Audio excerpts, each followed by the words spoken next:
ಗೋಪಾಲಸ್ವಾಮಿ ಬೆಟ್ಟದಲ್ಲಿ ವರುಣ ಆರ್ಭಟಿಸಿದ್ದಾನೆ. ಇದರಿಂದಾಗಿ ಆ ಗೋಪಾಲಸ್ವಾಮಿ ದೇವಸ್ಥಾನದ ಚೆಕ್ ಪೋಸ್ಟ್ ಸಂಪೂರ್ಣವಾಗಿ ಜಲಾವೃತಗೊಂಡಿರುವಂಥದ್ದು. ಇನ್ನು ಬಸ್ಗೆ ಕಾಯುತ್ತಾ ಇದ್ದಂತಹ ವೇಳೆ ಮಳೆಗೆ ನೂರಾರು ಮಂದಿ ಸಿಲುಕೊಂಡಿದ್ದಾರೆ. ದೇವಸ್ಥಾನದ ಮಳಿಗೆಗಳಿಗೂ ಕೂಡ ಮಳೆ ನೀರು ನುಗ್ಗಿದೆ. ಜನ ಮಳೆಯಿಂದಾಗಿ ಸುಸ್ತಾಗ್ಬಿಟ್ಟಿದ್ದಾರೆ. ದೃಶ್ಯಾವಳಿಗಳಲ್ಲಿ ಗಮನಿಸ್ತಾ ಇದೆ. ಚಾಮರಾಜನಗರ ಹಾಗೂ ಗುಂಡ್ಲುಪೇಟೆ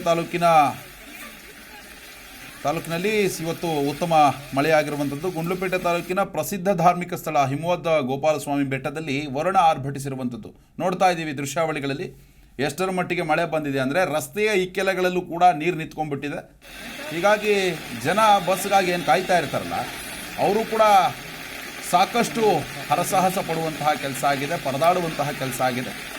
ದೇವಸ್ಥಾನಕ್ಕೆ ತೆರಳುವುದಕ್ಕೆ ಚೆಕ್ ಪೋಸ್ಟ್ ಬಳಿ ಬಸ್ಗೆ ಕಾಯ್ತಾ ಇದ್ದಂತಹ ವೇಳೆ ನೂರಾರು ಮಂದಿ ಮಳೆಯಲ್ಲಿ ಸಿಲುಕೊಂಡಿದ್ದಾರೆ, ಪರದಾಟವನ್ನು ನಡೆಸಿದ್ದಾರೆ. ಮಳಿಗೆಗಳಿಗೂ ಕೂಡ ನೀರು ನುಗ್ಗಿ ದೊಡ್ಡ ಮಟ್ಟದ ಅವಾಂತರ ಕೂಡ ಉಂಟಾಗಿರುವಂಥದ್ದು.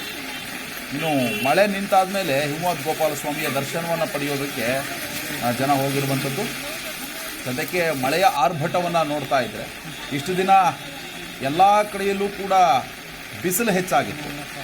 ಒಂದು 2-3 ದಿನದಿಂದ ರಾಜ್ಯಾದ್ಯಂತ ಉತ್ತಮವಾಗಿ ಮಳೆ ಆಗ್ತಾ ಇದೆ.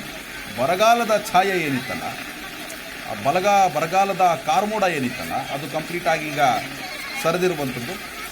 ಮಳೆಯ ಕೃಪೆಯಿಂದ ಅನ್ನದಾತರಲ್ಲೂ ಕೂಡ ಹರ್ಷೋದ್ಗಾರ ಉಂಟಾಗ್ತಾ ಇದೆ ರಾಜ್ಯದಲ್ಲಿ.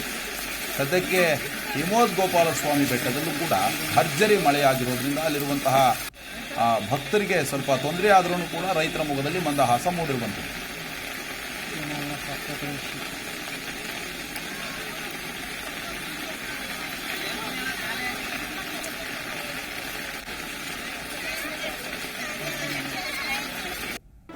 ಜಿ ಕನ್ನಡ ನ್ಯೂಸ್ ಈಗ ನಿಮ್ಮ ಮನೆಯಲ್ಲೇ ನೋಡಿ.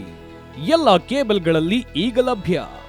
ಸನ್ Direct 292, Jio TV 1334, U digital 162, City Cable 51, GTPL 17, Abhishek cables 821, rock line telecommunication 51, Shri Basaveshwara number 60, Vinayaka digital number 53, in digital number 896ರಲ್ಲಿ ನಿಮ್ಮಿಷ್ಟದ ಜಿ ಕನ್ನಡ ನ್ಯೂಸ್ ನೋಡಿ ಆನಂದಿಸಿ.